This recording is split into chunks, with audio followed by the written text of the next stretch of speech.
कर्पूरी घोरं करुणावतारं संसारसारं भुजगेन्द्रहारं सदा वसन्तं हृदयारविन्दे भवं भवानी सहितं नमामि।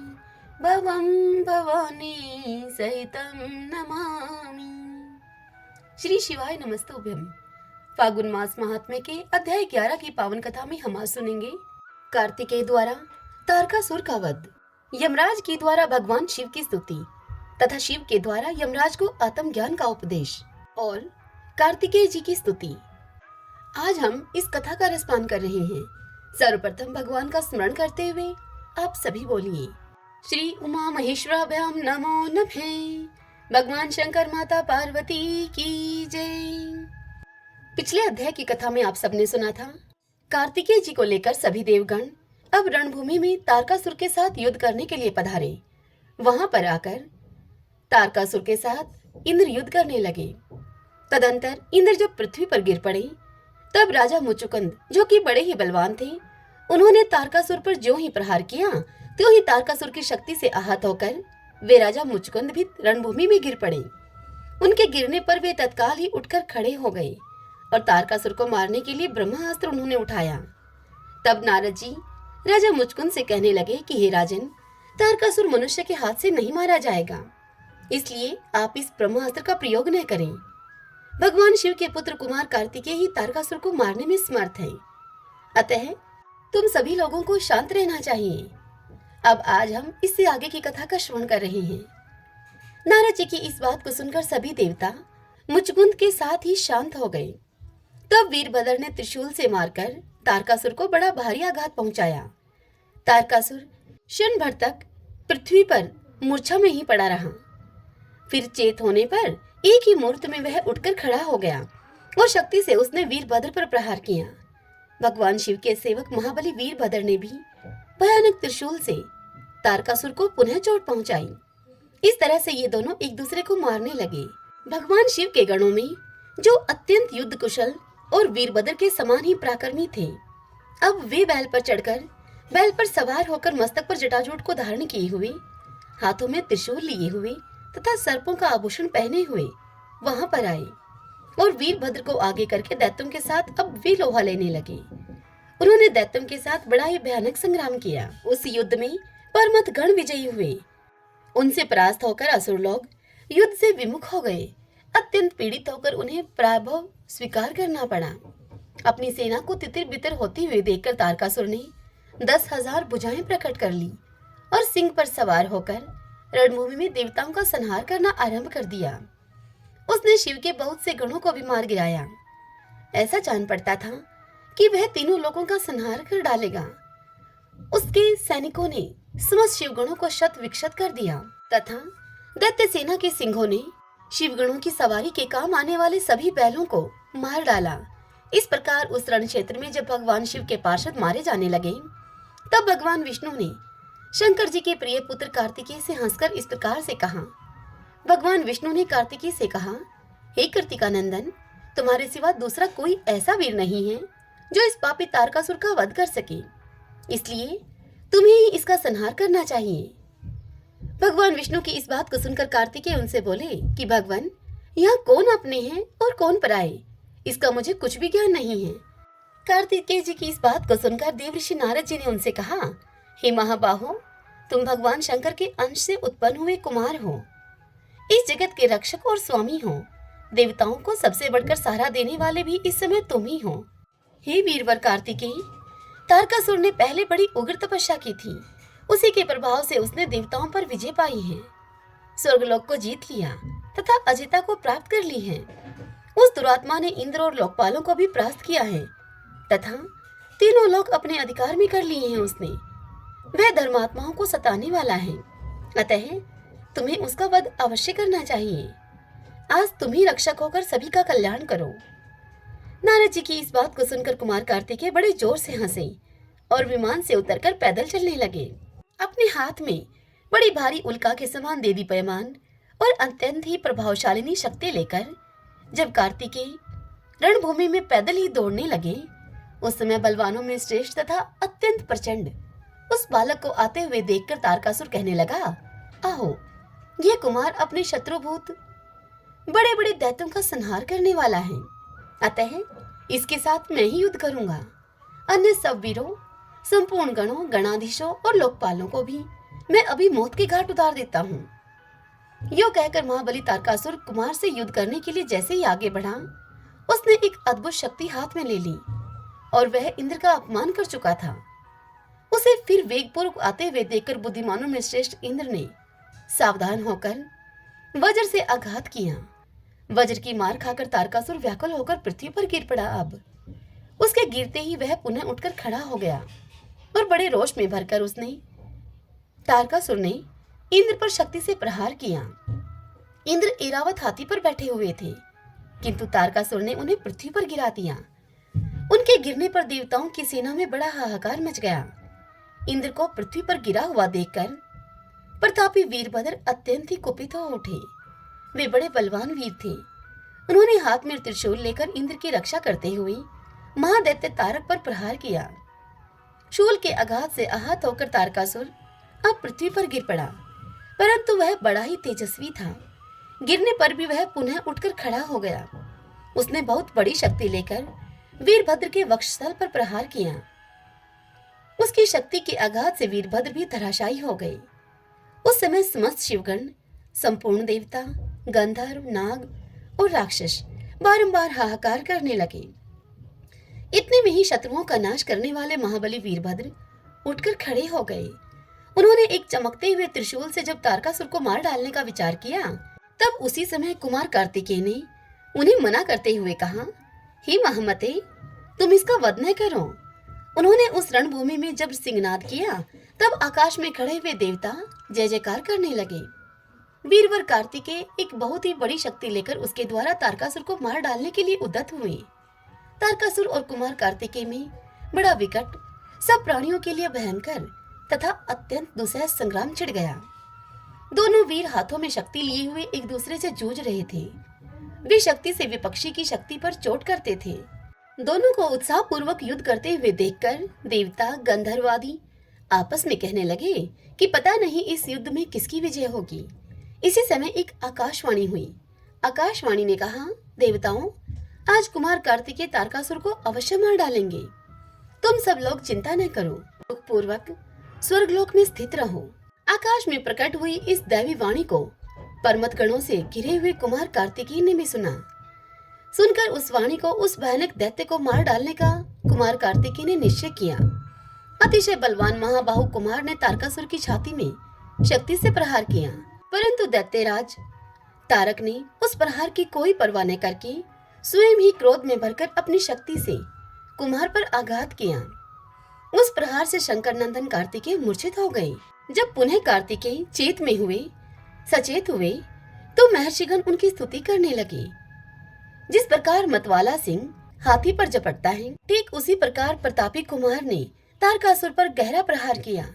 उस समय वायु की गति कुंठित हो गई थी। सूर्य का आकाश मंद पड़ गया था। पर्वतों और वनों के सहित समूची पृथ्वी डगमगाने लगी थी। हिमालय, मेरु, श्वेतकूट, दुर्धर, मल्यगिरी, महाशैल, मैनाक, विंध्याचल, महागिरी, लोकालोक, मानसोत्तर पर्वत, कैलाश, मंदराचल, माल्यवान, गंधमादन, उदयाचल, महेंद्रगिरी तथा अस्ताचल, ये तथा और भी बहुत से महातेजस्वी पर्वत कुमार कार्तिकेय की सर्वथा कुशल चाहते हुए स्नेह से व्याकुल हो उठे। पार्वती नंदन कुमार ने सब पर्वतों को भयभीत हुए देखकर उन्हें धीरज बंधाते हुए उनसे कहा, हे महाभाग पर्वतगणों, आप लोग खेद और चिंता न करें। आज मैं यहाँ सभी के सामने ही इस महापापी दैत्य का वध करता हूँ। इस प्रकार पर्वतों को और देवताओं को भी आश्वासन देकर शंकर जी के प्रिय पुत्र कुमार कार्तिकेय ने मन ही मन अपने पिता और माता को प्रणाम किया। फिर हाथ में शक्ति लेकर उन्होंने दैत्यराज तारक पर बड़े वेग से प्रहार किया। शक्ति का आघात होते ही असुरों का स्वामी तारक सहसा धराशायी हो गया। वज्र के मारे हुए पर्वत की भांति उसका अंग अंग चूर हो गया। कुमार कार्तिकेय द्वारा तारकासुर बलपूर्वक मार दिया गया। यह देवताओं, ऋषियों, गुहकों, पक्षियों, किन्नरों, चारणों, सिद्धों तथा अप्सराओं ने अपनी आंखों से देखा। देखकर उन्हें बड़ा ही हर्ष हुआ और वे सब मिलकर कुमार कार्तिकेय की स्तुति करने लगे। यह घटना देखकर सुनकर तीनों लोकों के निवासी सहसा आश्चर्यचकित हो उठे। सभी के सभी आनंद मगन हो गए। भगवान शंकर और सती पार्वती भी बड़ी प्रसन्नता के साथ वहां पर आए और अपने पुत्र को गोद में बिठाकर पूर्ण संतोष प्राप्त किया उन्होंने। उस समय देवताओं ने भगवान शिव और माता पार्वती की आरती उतारी। तत्पश्चात अपने पुत्रों तथा मेरु आदि पर्वतों से घिरे हुए गिरिराज हिमालय वे भी वहां पर आए और कुमार का सत्वन करने लगे। इसके बाद इंद्र आदि सभी देवताओं ने ऋषियों के साथ गीत और वाद की ध्वनि करते हुए वेद मंत्रों का उच्चारण पूर्वक भांति भांति के सूक्तों के द्वारा कुमार का सत्वन किया। यह कुमार विजय नामक चरित्र अत्यंत अद्भुत है। उसमें कुमार के पराक्रम और महात्म्य का वर्णन है। उनका यह उदार चरित्र अत्यंत ही प्राचीन, परमानंददायक तथा मनुष्यों को मनोवांछित वस्तु प्रदान करने वाला है। जो महात्मा कुमार के इस तारक वध नामक चरित्र का पाठ या श्रवण करता है उसके सभी पातकों का नाश हो जाता है। श्री शिवाय नमस्तुभ्यं, श्री शिवाय नमस्तुभ्यं। लोमश जी इस कथा को सुनाते हुए आगे कहते हैं, हे ब्राह्मणों, एक समय पितरों के स्वामी यमराज यह सुनकर कि सनातन देव भगवान शंकर इस जगत के रक्षक हैं, उनके पास वे गए और एकाग्रचित होकर उन्होंने उनका सत्वन किया। सत्वन करते हुए भगवान शंकर का यमराज उनसे बोले, पापों को जलाने वाले भगवान भृग को नमस्कार है। देवताओं के पालक प्रकाश स्वरूप महादेव को नमस्कार है। मृत्यु पर विजय पाने वाले जटाजूटधारी रुद्र को नमस्कार है। जिनके कंठ में नील चिन्ह सुशोभित हैं, जो पापों तापों का नाश करने वाले हैं। सर्वव्यापी आकाश जिनका एक अवयव मात्र है, जो सबको अपना ग्रास बनाने वाले काल हैं, कालों के भी स्वामी हैं तथा काल ही जिनका स्वरूप है, उन भगवान शिव को नमस्कार है। हे देव देवेश्वर, आप सबका कल्याण करने वाले हैं। कोई बड़ी भारी तपस्या करे तभी आप उस पर प्रसन्न होते हैं। लोक पितामह ब्रह्मा जी भी पुण्य आत्मा मनुष्यों पर उनके उत्तम कर्मों से ही संतुष्ट होते हैं। इसी प्रकार वेदों के द्वारा जानने योग्य सनातन देव भगवान विष्णु भी अनेक प्रकार के यज्ञ तथा उपवास व्रतों से प्रसन्न होकर मनुष्यों को केवल भक्तिभाव प्रदान करते हैं, जिससे कि वे मोक्ष को प्राप्त हो सके। दुर्गा जी भी आराधना करने से संतुष्ट होने पर लौकिक भोग और स्वर्ग आदि संपत्तियां देती हैं। भगवान सूर्य अपने उपासक को आयु और आरोग्य प्रदान करते हैं। इसी प्रकार गणेश जी भी आरोग्य, पाद और चंदन आदि के द्वारा पूजन करने पर तथा उनके मंत्रों का जप करने पर विघ्नों का निवारण करते हैं। परंतु आपके पुत्र कार्तिकेय जी ने तो इस जगत के सभी प्राणियों के लिए स्वर्ग का द्वार खोल दिया है। इनके दर्शन मात्र से ही सभी लोग, वे पापी ही क्यों न हो चाहे, एकमात्र स्वर्ग के अधिकारी हो जाते हैं। यह महान आश्चर्य की बात है। जिन्होंने अपनी इंद्रियों को जीत लिया है, लोभ जिनको छू भी नहीं सका है, जो काम और राग से रहित हैं, यज्ञ करने वाले और धर्मनिष्ठ हैं तथा वेद वेदांगों के पारंगत विद्वान हैं, वे सब पुण्य आत्मा पुरुष जिस उत्तम गति को प्राप्त होते हैं, उसी को अधम से अधम पाप प्राण चांडाल आदि भी कुमार कार्तिकेय के दर्शन मात्र से पा लेते हैं। उनका यह कर्म महान आश्चर्यजनक है। कृतिका नक्षत्र से युक्त कार्तिक की पूर्णिमा में स्नान करने से जो फल होता है, वही फल आपके पुत्र का दर्शन मात्र कर लेने से लोग अपनी कई पीढ़ियों के सहित प्राप्त कर लेते हैं। यमराज का यह वचन सुनकर भगवान शंकर ने यमराज से कहा, हे धर्मराज, जिन पुण्य आत्मा मनुष्यों का आंतरिक पाप नष्ट हो गया है, उनके मन में श्रद्धा का उदय होता है। फिर पूर्व पुण्य के प्रभाव से उनके हृदय में उत्तम तीर्थों में जाने और संत महात्माओं का दर्शन करने की प्रबल इच्छा जागृत होती है। हे धर्मराज, कुमार के दर्शन से जो पुण्य फल प्रकट होता है, उसके लिए तुम्हें रंच मात्र भी आश्चर्य नहीं करना चाहिए। कर्म संयुक्त वचन, कर्तव्य का आदेश देने वाला वेद वाक्य सभी के लिए फलद होता है। सब तीर्थों का सेवन, यज्ञों का अनुष्ठान और नाना प्रकार के दान आदि कार्य अंतःकरण की शुद्धि के लिए करने योग्य हैं। फिर शुद्ध अंतःकरण के द्वारा मनुष्य स्वयं ही अपने आत्मा का चिंतन करे। मैं ही आत्मा रूप से सभी प्राणियों के भीतर स्थित हूँ। मैं नित्य सत्ता युक्त, अपने आप में स्थिर रहने वाला और व्यवधान शून्य हूँ। शीत उष्ण आदि द्वंद्वों से परे हूँ। मैं, मुझ में किसी प्रकार का विकल्प नहीं है। मैं आत्मनिष्ठ, नित्य, नित्य युक्त और निरीह हूँ। कुटस्थ, निश्चल, कल्पित भेदों और विवादों से दूर रहने वाला, ज्ञानगम्य, अनंत, स्वतंत्र और स्वयं प्रकाश प्रभु हूँ। वेदवेता विद्वान इसे ही ज्ञान कहते हैं। वे सर्वत्र आत्म दृष्टि से देखते हैं कि सर्वातीत भावगम्य तत्व को जानकर ज्ञानी पुरुष क्षमता युक्त बुद्धि से व्यवहार करते हैं और केवल बोध स्वरूप अपने आत्मा को भूल जाने के कारण सब जीव समूह इस संसार बंधन में बंधे हुए देखे जाते हैं। तत्व ज्ञान से रहित ब्रह्ममुख जीव काम, क्रोध, भय, द्वेष, मोह और मात्सर्य से युक्त होकर एक दूसरे को दूषित करते रहते हैं। इसीलिए गुणभेद से निर्मित इस प्रपंच को इस प्रकार असत्य जानकर अपने आप में स्थित गुणातीत परमात्मा का साक्षात्कार ही यथार्थ दर्शन है। जहाँ भेद भी अभेद को, राग भी वैराग्य को और क्रोध भी क्रोधाभाव को प्राप्त होता है, वही मेरा परम धाम है। मैं उसी का वर्णन करता हूँ। सुनो, शब्द वाक इंद्रिय का कार्य होने का कारण अनित्य है, जैसे कि घट, अतः वह उस परमार्थ वस्तु को प्रकाशित नहीं कर सकता। शब्द वह है जिससे प्रवृत्ति प्रधान धर्म के लिए प्रेरणा मिलती है। प्रवृत्ति और निर्वृत्ति तथा संपूर्ण द्वंद जिसमें विलीन हो जाते हैं, वही शाश्वत पद माना गया है। वह व्यवधान शून्य, निर्गुण, बोध स्वरूप, निरंजन, निर्विकल्प, निरीह, सत्ता मात्र, ज्ञानगम्य, स्वतः सिद्ध, स्वयं प्रकाश, वेद वेद तथा अगम्य है। हे प्रेतराज, जिसकी जड़ अनादिकाल से चली आ रही है, माया के कारण जिसको विचार में लाना भी कठिन है, उस माया में संसार से ऊपर उठकर तथा माया का सर्वथा परित्याग करके जो ममता और आसक्ति से रहित हो गए हैं, वे विकल्प शून्य नित्य पद को प्राप्त होते हैं। संसार कल्पना मूलक है। यह कल्पना ही नित्य की भांति प्रतीत होती है। जिन्होंने इस कल्पना को त्याग दिया है, वे परम पद को प्राप्त होते हैं। जैसे कि सीपी में चांदी की प्रतीति, सर्प में रस्सी की प्रतीति तथा सूर्य की किरणों में जल की प्रतीति मिथ्या है, ठीक उसी प्रकार से नित्य परमात्मा में अनित्य संसार की प्रीति भी, यह प्रतीति भी मिथ्या ही है। आत्मा एक है। उसे जान लेने पर मनुष्य ममता और अहंकार से रहित हो जाता है। हे धर्मराज, ऐसे आत्मज्ञानी पुरुषों को बंधन कहाँ से प्राप्त हो सकता है? क्या कभी आकाश में फूल होना संभव है? ज्ञानी का संसार बंधन वैसा ही असत्य है जैसे कि खरगोश के सींग का होना। इसलिए अब इस विषय में बहुत सी व्यर्थ बातें कहने से कोई लाभ नहीं है। हे विद्वान, जितेंद्रिय तथा वितरागी ज्ञानी पुरुष ममता का परित्याग करके परम पद को प्राप्त करने की अभिलाषा रखते हैं। जिन्होंने ममत्व को त्याग दिया है और लोभ तथा मोह को दूर कर दिया है, वे काम क्रोध से हीन मानव परम पद को प्राप्त होते हैं।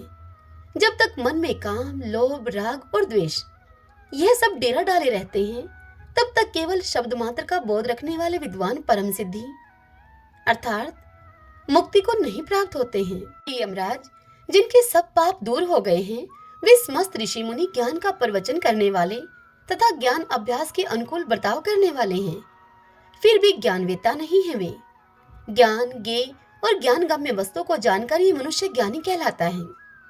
कैसे जानना चाहिए, किसके द्वारा जानने योग्य है और किसको जानना अभिष्ट है, वह वस्तु क्या है, ये सब बातें मैं तुम्हारी जानकारी के लिए संक्षेप से तुम्हें बतलाता हूँ। आत्मा एक ही है, फिर भी भेद बुद्धि होने से वह अनेक सा दिखाई देता है। जैसे भंवरी देने वाले की दृष्टि में यह पृथ्वी घूमती हुई सी प्रतीत होती है, ठीक उसी प्रकार भेद बुद्धि से एक आत्मा भी अनेक सा प्रतीत होता है। अतः विचार के द्वारा ही आत्मा का ज्ञान प्राप्त करना चाहिए। गुरु के मुख से श्रवण के द्वारा तथा भली भांति प्रयोग में लाए हुए विशेष मनन के द्वारा भी आत्म तत्व का साक्षात्कार करना उचित है। इस प्रकार आत्मा को जानकर मनुष्य अनायास ही बंधन से मुक्त हो जाता है। यह संपूर्ण चराचर जगत माया का जाल है। ममता से उपलक्षित होने वाला यह महान संसार मायामय है। ममता को दूर कर देने से, उस ममता को दूर कर देने पर बंधन से अनायास ही छुटकारा मिल जाता है। मैं कौन हूँ, तुम कौन हो तथा महामाया के आश्रित रहने वाले अन्य लोग भी कहां से आए हैं, यह सारा प्रपंच बकरी के गले में लटकते हुए स्तन की भांति निरर्थक है, निष्फल है, प्रकाशहीन है तथा धूम समूह की भांति निसार है। इसीलिए हे यमराज, तुम सर्वथा प्रयत्न करके आत्म तत्व का चिंतन करो।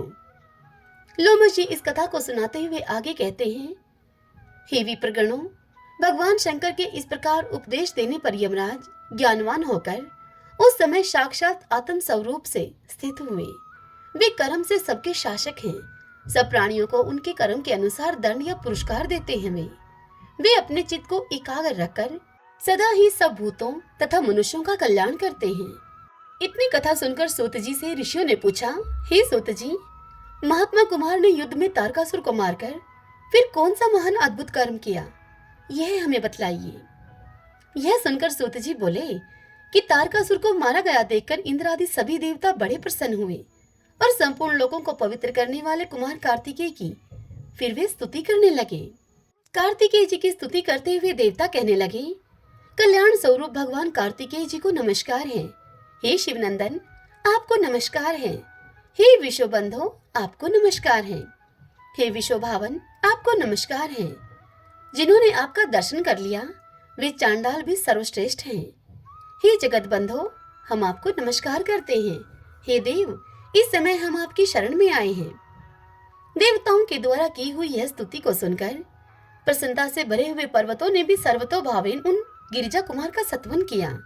कार्तिकेय जी का सत्वन करते हुए पर्वत बोले, हे भगवान, आप अनाथों के नाथ हो। हे शंकर नंदन, तुम्हें नमस्कार है। श्रेष्ठ देवताओं के द्वारा हे पूजनीय, तुम्हें नमस्कार है। ज्ञान वेताओं में श्रेष्ठ, तुम्हें नमस्कार है। महादानव तारकासुर का विनाश करने वाले हे कुमार, तुम्हें नमस्कार है। हे देववर, तुम्हें नमस्कार है। तुम हम पर प्रसन्न हो। पर्वतों के द्वारा इस प्रकार स्तुति किए जाने पर शंकर और पार्वती के पुत्र एवं वरदाताओं में श्रेष्ठ स्वामी कार्तिकेय बहुत ही संतुष्ट हुए और उन्हें वर देते हुए कार्तिकेय कहने लगे, मेरु आदि समस्त पर्वतगण, आप सब लोग मेरे वंदनीय और प्रतन पूर्वक पूजनीय हैं। तपस्वी, ज्ञानी और कर्म योगी भी निरंतर आप लोगों का सेवन करेंगे। आप लोग मेरे वचन से संपूर्ण जगत को पवित्र कर सकते हैं। पर्वत संबंधी सभी स्थान तीर्थ स्वरूप होंगे। आपके ऊपर दिव्य शिवालय, दिव्य मंदिर, बड़े बड़े विचित्र ग्रह तथा दिव्य तपोवन सुशोभित होंगे। इतना ही नहीं, भगवान शंकर के विशिष्ट स्वरूप तथा विशिष्ट लिंग भी आपके शिखरों पर विराजमान होंगे। ये जो मेरे नाना पर्वत श्रेष्ठ हिमवान हैं, आज से ये महाभाग तपस्वियों के फलदाता होंगे। ये गिरिराज मेरु पुण्य आत्माओं के आश्रय होंगे। गिरिश्रेष्ठ लोकालोक तथा महायशस्वी उदयगिरी, ये दोनों शिवलिंग स्वरूप समझे जाएंगे। श्रीशैल, महेंद्रगिरी, सहचल, माल्यवान, मल्लगिरी, विंध्याचल, गंधमादन, श्वेतकोट, त्रिकोट तथा दुर्धर पर्वत, ये और दूसरे भी बहुत से पर्वत लिंग स्वरूप माने जाएंगे और मेरे वचन से ये सभी पापों का विनाश करने वाले होंगे।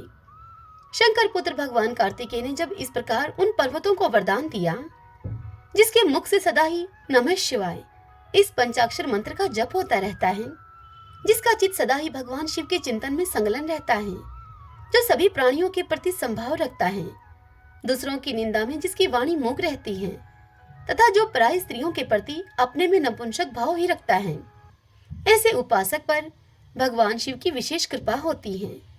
श्री शिवाय नमस्तुभ्यं, श्री शिवाय नमस्तुभ्यं।